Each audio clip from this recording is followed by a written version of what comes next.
of business owners struggle with this concept of failure because they only see it one-dimensionally. Yeah.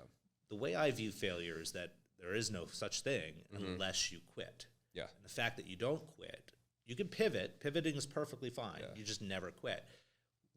How many times do you think you've come up and faced that quitting moment and still made a decision to move forward? Shoot, a million times. I mean, I dealt with this in football too because I got, it was the same thing. When do I quit football? Like I went to BYU, didn't really like it. I tore my shoulder, had to take a whole year off, transferred, went to the first practice, got hurt again. Then I was like, should I keep playing? Should I quit? I did that multiple times in football. Then when I got to, I started my business, I said about 5 or 6 times, called my mentor, almost backed out.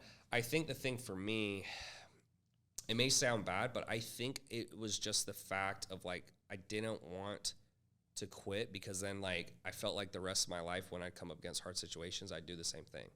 And I think, I don't know what the exact quote is or the saying, but I think they say that the most successful people on earth, right, they have this massive insecurity of not being good enough, which was me, especially after football, because athletes, people see, ESPN and stuff, they don't realize that 99% of the athletes after football or basketball is over, their lives are very poor. They have very poor lives most of the times because they don't go to the league. They didn't take care of their business off the field, and they don't really have the skills or attributes to be super successful. Some of the most best players I play with have some of the worst work ethics. Like they were just so much better than everyone. They're just so much better than everyone.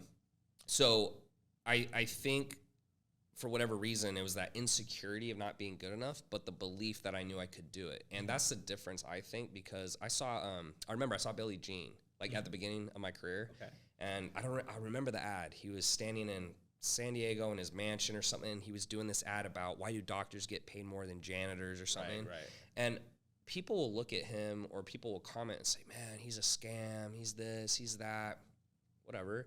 And I just remember going, man, like, that guy's not smarter than me, right? Like, what does he know that I don't know?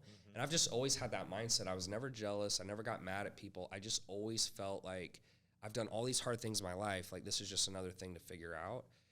And I'm glad I did it because, again, I didn't have another option. I just knew that I wasn't happy where I was at, and I was not excited about being poor. I knew my parents couldn't help me. And so that was it. My dad's like, Tanner, look, you either figure this out or you go back to school and get a job.